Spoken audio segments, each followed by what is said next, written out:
নমস্কার, আমি শ্রী বিক্রমাদিত্য। প্রত্যেক রোববারের মতন আজকেও একটা টপিক নিয়ে এসেছি। এটা হচ্ছে আপনার ওপর যদি কেউ কালা জাদু করে থাকে, আপনি কিভাবে বুঝবেন। আমি শুরু করি আপনার বাস্তু থেকে।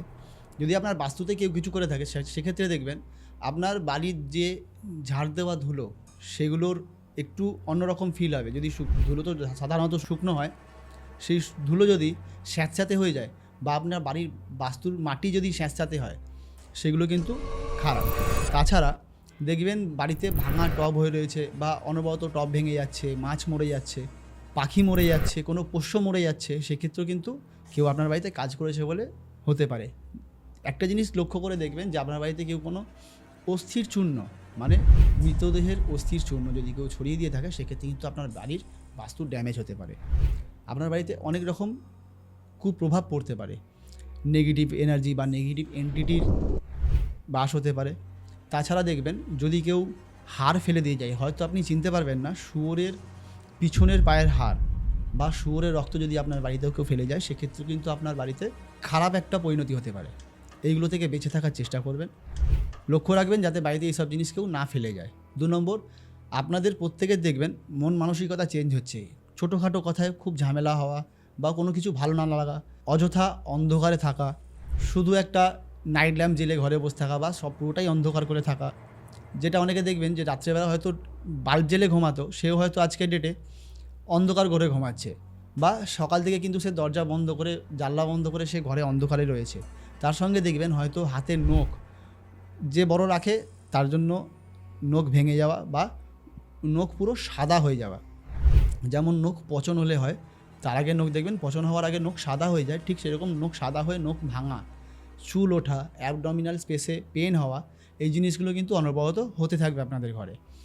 বাচ্চাদের দেখবেন খুব দ্রুত শরীর খারাপ হওয়া, দিনের পর দিন দীর্ঘদিন ধরে ভুগছে। এইগুলো কিন্তু একটা খুব বড় লক্ষণ যে আপনার বাড়িতে নেগেটিভ এনার্জির বা নেগেটিভ কিছুর অস্তিত্ব আপনার বাড়িতে রয়েছে।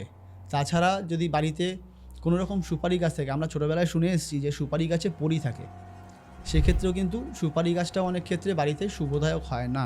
আর যদি দেখেন যে আপনার বাড়িতে মেহেন্দি গাছ রয়েছে, সেক্ষেত্রে একটু সাবধান হয়ে থাকবেন। মেহেন্দি গাছ কিন্তু বাড়ির জন্য নয়, বাড়ির বাস্তুর জন্য নয়। বাড়িতে মেহেন্দি গাছ থাকলে কিন্তু সেই জায়গায় নেগেটিভ এন্টিটির বাস হতেই পারে। এই জায়গাগুলো থেকে কিন্তু একটু সুরক্ষিত থাকবেন বা সাবধানে থাকবেন।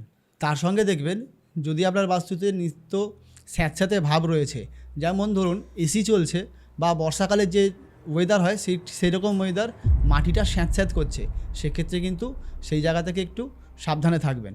আর যদি দেখেন আপনার বাড়িতে প্রচণ্ড পরিমাণে ঝুল জমছে বা গন্ধ, অনেক সময় দেখবেন ভালো সুগন্ধ আসছে, কোনো কোনো ক্ষেত্রে দেখবেন সেটা অনেক সময় পচা গন্ধ, যেমন মাছ পচে গেলে বা মাছ আশেপাশে কেউ রাখলে যেরকম গন্ধ আসে সেরকম গন্ধ, বা একটা বাজে পচা গন্ধও যদি আসে, সেক্ষেত্রেও কিন্তু আপনার বাস্তুর খারাপ কিছু আপনি ফিল করতে পারছেন। আর একটা জিনিস লক্ষ্য করে দেখবেন, আপনাদের বাড়িতে কিন্তু সবার ঠিকঠাক ঘুম হবে না।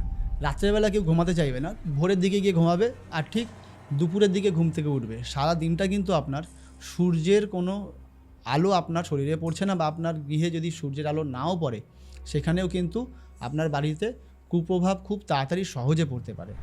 বাড়ির আশেপাশে যদি দেখেন যে আপনার আশেপাশে খুব জন্তু মরে পড়ে আছে, যেমন বিড়াল বা কাক বা কুকুর, সেক্ষেত্রে কিন্তু একটু সাবধান হওয়াটা আপনাদের দরকার।